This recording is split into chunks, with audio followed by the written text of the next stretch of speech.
sommes la classe de seconde Sapate de la maison familiale et rurale de la Tour d'Aigle. Pour la semaine de la solidarité internationale 2013, nous avons interviewé des personnes sur les droits à l'essentiel et l'éducation. Parce que la solidarité, ça nous concerne tous! Pour vous, c'est quoi le droit à l'essentiel ? Le principal droit, je pense, c'est de pouvoir être libre dans l'expression, de pouvoir avoir le choix de nos actions et respecter les autres. Je pense que le droit essentiel, ce serait un minimum pour qu'on puisse vivre chacun et vivre ensemble. Pour moi, le droit à l'essentiel, c'est de pouvoir que tout le monde puisse avoir un toit, avoir à manger, être au chaud et donc avoir le droit à toutes ces choses-là qui sont essentielles à la vie. Les droits élémentaires, le logement, l'accès aux soins, l'alimentation, l'accès à la culture. L'essentiel dans la vie, je pense que c'est un toit, de la nourriture. Voilà, je crois que ça c'est l'essentiel. C'est déjà avoir un toit convenable, se loger est le primordial, le travail, en premier. Le droit à l'essentiel, c'est qu'il faut que tout le monde vive bien. C'est ça, l'essentiel. Le logement et manger à sa faim. À manger, boire, se loger, s'habiller, principalement pour les enfants, les scolarités, tout ça. Un exemple de solidarité au quotidien ? Un exemple de solidarité, je dirais simplement aider quelqu'un qui est dans le besoin sans attendre de retour. Pouvoir s'occuper de soi pour que les gens nous le rendent bien aussi, et voilà. Il y a pas mal d'associations en fait qui font preuve de solidarité envers les plus démunis. Donc je pense qu'en se retournant vers une association ou même en ayant un projet associatif, voilà, ça pourrait être un exemple de solidarité en fait. Donner un sandwich à une personne SDF par exemple, voilà, pouvoir aider n'importe qui autour de soi et voilà, que ce soit un ami qui est dans le besoin, voilà, si on n'a pas d'argent pour boire un coup ou manger, bah voilà, aider cette personne et voilà. C'est de ne pas laisser quelqu'un dans la rue qui a faim. Alors on ne peut pas les héberger forcément, tous, mais c'est de leur donner un petit peu de chaleur, à manger. La solidarité au quotidien, c'est surtout que les gens mangent bien et qu'on leur donne à manger, qui crèvent de faim surtout. C'est d'aider ceux qui vous entourent et au minimum de dire bonjour aux gens. Que pensez-vous des associations qui œuvrent pour la solidarité internationale ? De toute façon, je ne vais pas dire que c'est pas bien, c'est forcément bien. J'ai moi-même fait ma petite action en envoyant par SMS 2 € au typhon qui est passé aux Philippines. Voilà, de toute façon, tant qu'on peut à nos moyens, il faut aider le monde et voilà. C'est bien, ça permet de rapprocher aussi, on a pas mal de modes de communication.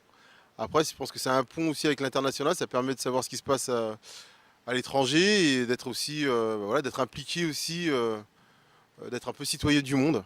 Heureusement qu'il y en a. Après, il faudrait que les gens peut-être donnent un peu plus, soit de leur temps, soit un peu d'argent. Mais bon, malheureusement, c'est pas toujours le cas, voilà.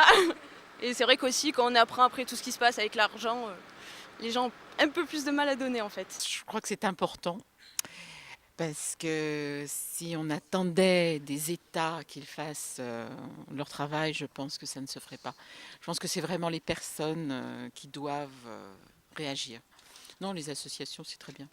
Ils pourraient peut-être se regrouper et former des groupes plus solidaires et œuvrer dans un but plus concret. Comment peut-on améliorer notre esprit solidaire ? Avez-vous des solutions ? Être moins solitaire dans nos actions, pouvoir être moins dans la peur de l'autre. Pouvoir savoir qu'on peut compter sur les gens même si on ne les connaît pas, voilà, c'est ça. Changer nos comportements au quotidien. Au jour d'aujourd'hui, c'est compliqué. Après, des solutions, non, j'en ai pas. Il faut que tout le monde soit plus uni. Après, une solution particulière, non, j'en ai pas. Je pense qu'il y a des choses qui se font de manière isolée et de manière disparate. Il faudrait rassembler, fédérer. Les solutions, il y en a guère parce que on dit toujours pareil, ceux qui sont en bas font toujours des trucs bénévolement, font tout bien, sont justes. Et puis il y a toujours les commandants, les commandeurs qui, je sais pas si ça se dit trop, oui, ceux qui sont en haut, qui profitent de tout ça. Et pour être juste, je sais pas, il va falloir peut-être un peu plus se battre.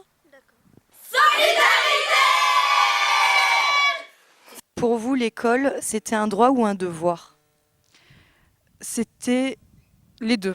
Mais de mon point de vue à moi, c'était vraiment un devoir. Donc, d'avoir eu la chance d'avoir été à l'école, donc de savoir lire, écrire, de pouvoir se défendre, d'avoir un métier.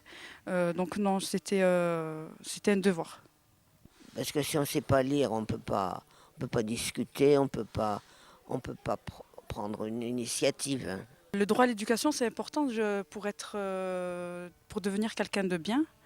Si on n'a pas de droit à l'éducation, on peut rien faire. Je pense que le droit à l'éducation, c'est la première chose pour être citoyen. Citoyen, voilà, la démocratie, on a des choix à faire. Grâce à ça, plus tard, je pourrais avoir une opinion et être libre de penser moi-même. Pour moi, l'accès à l'éducation, c'est la seule chose qui nous rendra libres. Si on a de l'instruction, on a toujours plus de facilité pour acquérir quelque chose de plus important. On devrait mettre à l'intérieur de chaque citoyen la question de la responsabilité. C'est-à-dire, je suis assis là au collège parce que j'ai le choix, c'est une chance au niveau mondial. Voilà, il y a plein de gens qui aimeraient être à l'école et juste être assis au chaud et pouvoir écrire et alimenter son cerveau, au lieu de chercher à s'alimenter physiquement.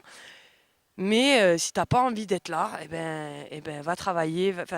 Un truc où c'est ta responsabilité. C'est pour toi que tu le fais. C'est pas pour l'école, c'est pas pour le droit, c'est pas pour tes parents, c'est pour toi. Le droit à l'éducation, c'est important parce qu'on nous apprend quand même pas mal de valeurs à l'école, même si quand on est jeune, on est là, c'est bon, ça m'énerve l'école, j'en ai marre d'y aller, les cours, les maths, tout ça, mais on nous apprend quand même pas mal de valeurs. Quelles valeurs sont transmises par l'école? Donc pour moi, l'école, ça apprend le respect, le fait de s'accepter malgré les différences. À vivre en société correctement. L'écoute, l'attention,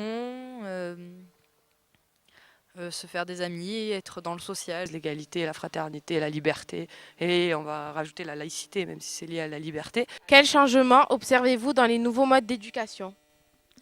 Autrefois, les enfants ils poussaient comme des plantes, comme ils pouvaient.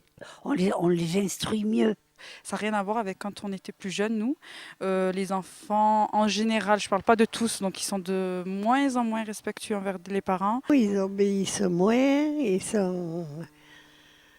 les enfants se prennent beaucoup de droits. C'est l'accès à la connaissance qui a été bouleversé par rapport à Internet.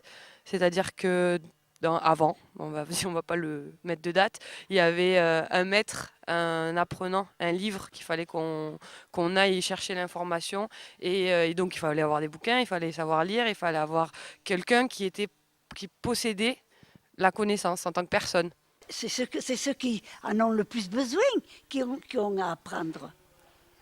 Il faut faire des choses, des leçons, comme quoi ceux qui sont un peu en retard. Ça, il le faut.